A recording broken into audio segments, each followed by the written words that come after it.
big Dodge Ram, passing a big Dodge Ram. So I'm on my way to the lovely town of Camel's Bay. Oh, he's got to cut his grass. I know who lives there too. There's like two houses side by side there, like they're so close to each other. So I'm gonna be going through Otter Lake. Maybe we'll get lucky, we'll see the General Lee. I have enough gas to make it to Camel's Bay, so I'll probably get gas on the way back. But I'm already at 181 kilometers on the 80 bucks of gas.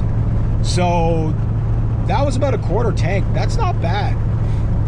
So maybe with the EGR valve disconnected, maybe I am getting better gas mileage. I mean, when you're talking a Dodge Hemi, like, you don't buy these things for the gas mileage. There's no, I'm gonna baby this thing and get better mileage. It's just, as soon as that, it's $8 to turn the key. You know what I mean? Like, it's a guzzler, right? But you know, these are work trucks. That's what you get them for. That said, got a lot of scrap metal coming my way in little bits.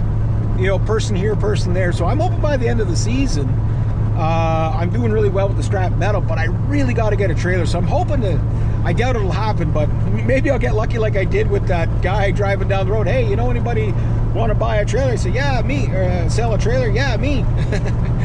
Maybe I'll get lucky, say, hey, you know anybody with a sailboat? Yeah, me. And sell it too. And just put that money towards a trailer, because I'd be making more money, you know. The trailer right now is a chainsaw and a trailer. The next two tools I really have to get. Got my weed whacker in the back. It's already made about 60 bucks, one use. If I get home in time, I might be using it today. We'll see how the weather is. It's like yesterday was so bloody hot. I was just like doing scrap metal yesterday. Made 40 bucks, you know, one load. But I got a whole bunch of things off the scrap metal that I might be able to sell.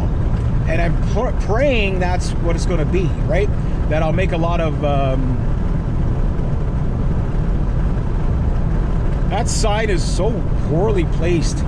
It's like, it's for the other road, so somebody must have hit that. But it's facing this way. Somebody coming over the hill, they might jam on the brakes there, thinking that you're supposed to stop there. No moose. No moose. Always expect to see a moose out there, but never do. There's a fence in there, and that's all swamp.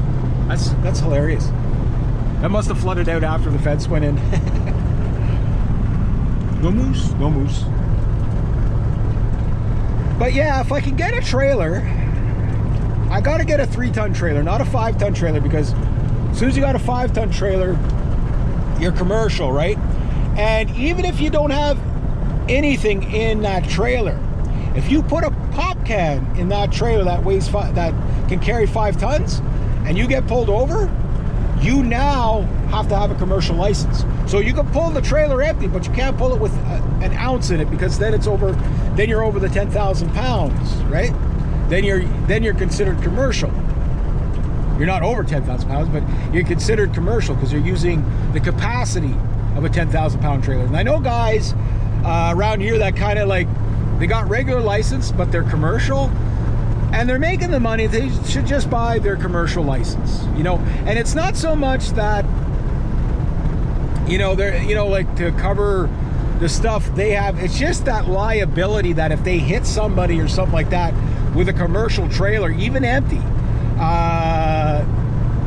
you know, like their insurance will be null and their regular insurance will be null and void, number one, and they're going to owe like a ridiculous amount of money and possibly jail time because of, you know, it'd be considered fraud, right?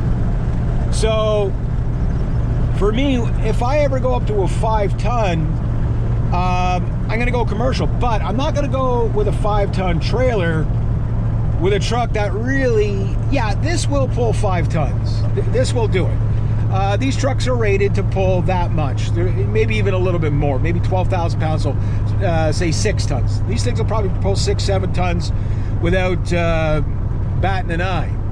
But if you did it on a daily basis, you will wear out every component on this truck. It's not built for that. 2.5 tons, 3 tons is really the safe loads for these trucks, especially if you're hitting hills like this. This hill is over a mile. You know, it's called the Laureate Hill, and it started way back there, right? And it's about a mile. And if you're bringing 3 tons up this hill, which my uncle's GMC Canyon did it, we had to lock it in 3rd gear. You're going to burn out your transmission hitting hills like that. On the level, it doesn't matter. You can pull like a freight train on the level, but it's these hills that kills your suspension, kills your transmission. It's your transmission clunking up and down all the time. Now with this one, you can lock it into 1st and 2nd, but it's not like the Ram Sports where you, while driving, you can actually lock it into whatever gear you want, which I would love that feature. That would be really cool, just because of that fact, right? Like the idea of being able to, okay, here's a big hill, I'm not going to kill my transmission clunking up and down, sticker in 3rd, whatever, leave it at that, right? And now we're coming down the other side of the hill. I'll tell you when I have to touch the gas pedal again.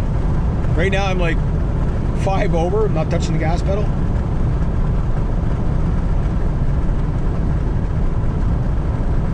Not yet. At the speed limit. Engine's just idling. That's how you get good mileage, just idle down the hill. Okay, and here. That's good. You get a little bit of free coast there.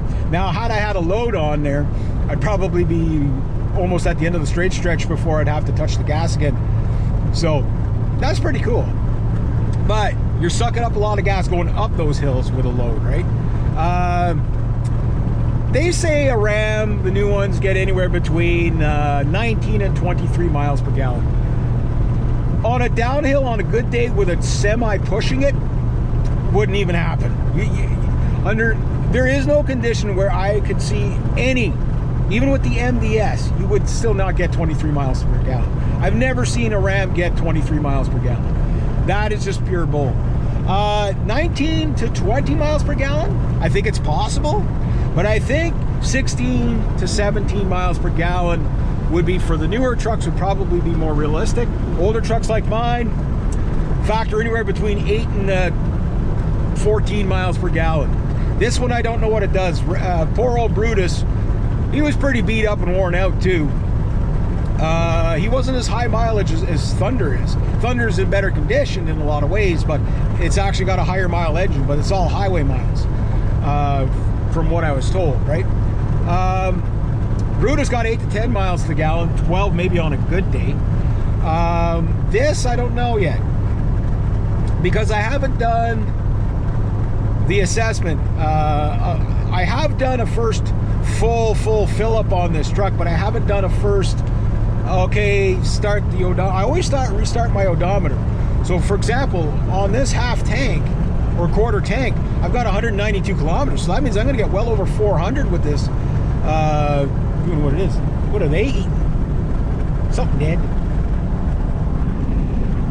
Cat? Groundhog? I don't know what it is. So I don't know what this thing gets mileage, but it's looking pretty hopeful at 193 kilometers on a quarter tank, a little more than a quarter tank. I'll take that. 400. I think Brutus's best was 360 kilometers on 100 liters. That's a 30-gallon tank. That's crazy. You know what I mean? And that was before the fuel prices, like Brutus died the month before the fuel prices went really wonky. You know what I mean? Like almost $2. Right now we're at, well, I filled up at 165. The week before it was 170 something. Yeah, crazy. Well, we're in the big town of Otter Lake now.